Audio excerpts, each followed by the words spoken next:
Welcome to our deep dive on moving beyond the savings account trap and accelerating your path to wealth. Today, we'll transform strong saving habits into a practical, tax-smart investing plan tailored for big goals in high-cost areas.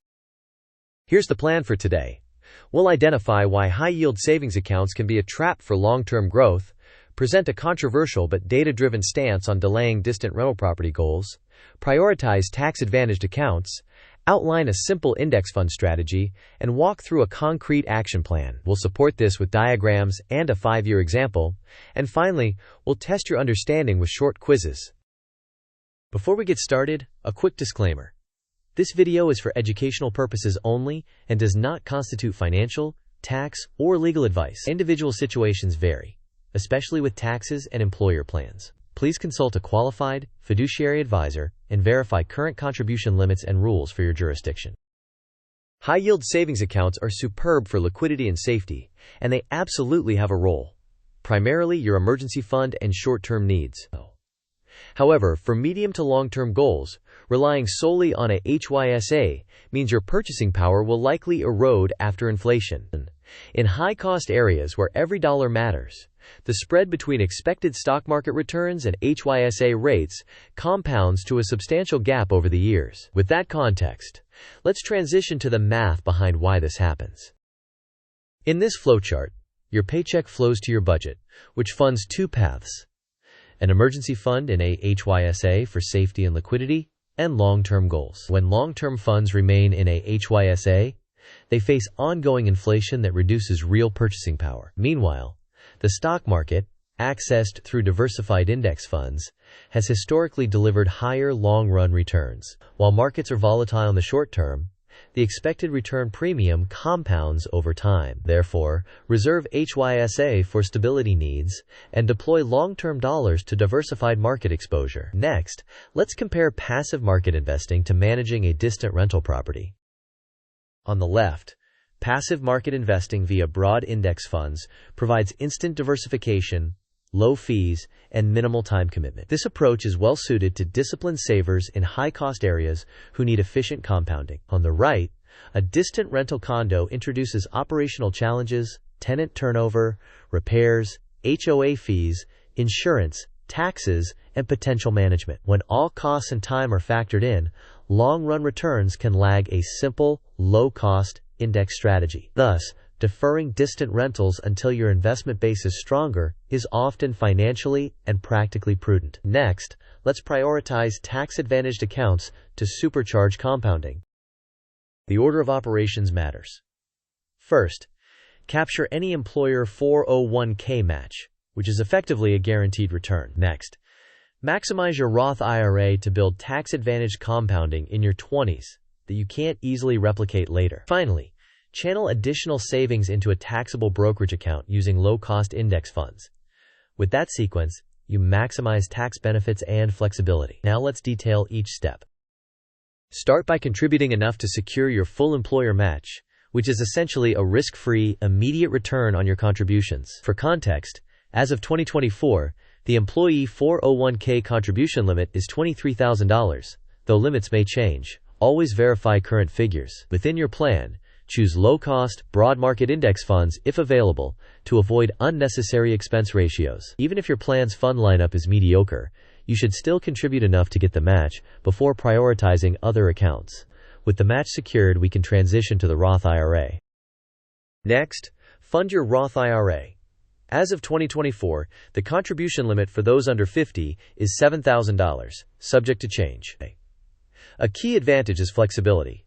Your contributions, the principal, can be withdrawn at any time, tax and penalty-free. For a first-time home purchase, you may be able to withdraw contributions plus up to $10,000 of earnings if the account has been open for at least 5 years, subject to rules and eligibility. This makes the Roth a powerful bridge between long-term compounding and medium-term goals. Inside the Roth, use broad index funds and automate contributions. After the Roth is maximized, we'll move to a taxable brokerage. With your match secured and Roth IRA maxed, direct surplus cash into a taxable brokerage account. Keep the portfolio simple with low-cost total market or S&P 500 ETFs. Automate monthly contributions and avoid timing the market. Rebalance annually or when allocations drift materially. Favor long holding periods to keep taxes efficient, and consider ETFs, inherent tax advantages in many jurisdictions. Specific tickers cited are examples only, not endorsements. Choose low-cost, diversified options available to you. Next, let's visualize how to allocate each dollar. This pie chart shows a starter allocation of surplus cash. First, ensure 6 months of expenses are parked in a HYSA for emergencies. Then contribute to your 401k up to the match. Aggressively fund the Roth IRA. And finally allocate remaining money to taxable index funds. The exact percentages will vary by income stability, employer benefits, and personal risk tolerance. The key idea is sequence and discipline. Fill the safety bucket, capture free match money, maximize tax-free growth, and invest excess in diversified markets. Here's your step-by-step plan. First, maintain a 6-month emergency fund within a HYSA. Second, contribute to your 401k at least enough to capture the entire employer match. Third, open and automate Roth IRA contributions with the goal of hitting the annual maximum. Fourth, put additional savings into a taxable brokerage account, focusing on low-cost index funds. Fifth, revisit distant rental property later, preferably after strengthening your investment base or having reliable local support. Sixth, review annually to rebalance, increase contributions when your income rises, and keep fees low. Next, we'll examine a 5-year hypothetical to see the difference in outcomes.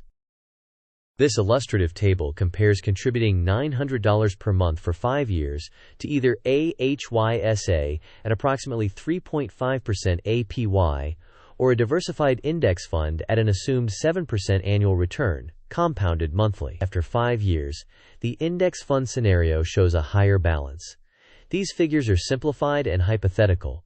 Real returns vary, and market values fluctuate. Fees, taxes, and behavioral factors will affect results. Use this as a directional example, not a guarantee.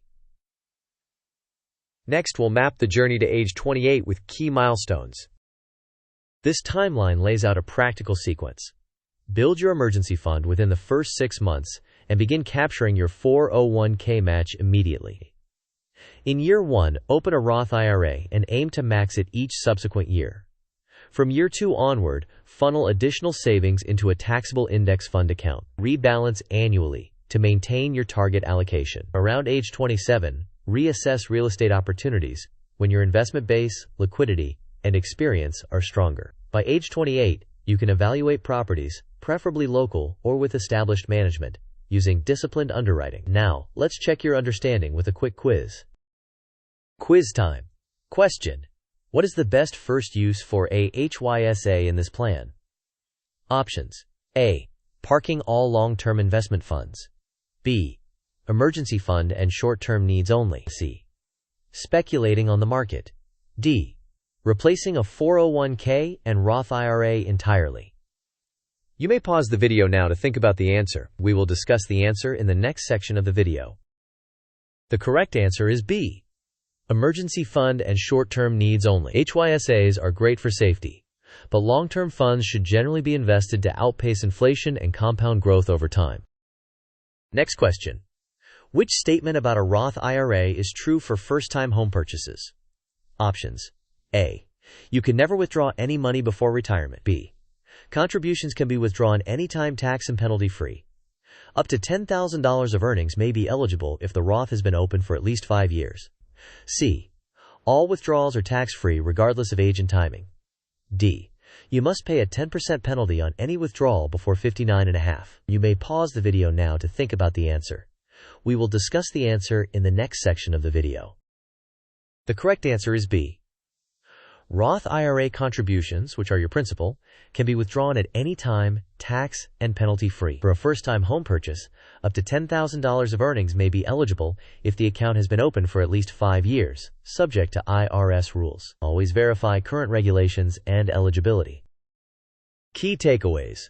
Use a HYSA for the emergency fund and immediate needs, not for long-term growth. Delay distant rental property acquisition until your investment base is stronger. Prioritize the sequence of 401k match, Roth IRA, and then taxable index funds. Automate contributions, keep costs low, and rebalance periodically. Reassess real estate opportunities once your foundation and cash flow are solid. To wrap up, you already have the hardest part: disciplined saving. Now direct those dollars to the places where they compound best. Use tax-advantaged accounts early to harness time in the market. Keep your portfolio simple and low cost, with diversified index funds and a clear sequence. Finally, build optionality for a smarter, better-timed property purchase when the numbers and support structure make sense. As we close, here's a quick invitation. Thank you for watching. If this video helped, please like, share, and subscribe. Let us know in the comments whether you'll prioritize your Roth, increase brokerage contributions, or rethink a rental property. Your questions and experiences help others learn too.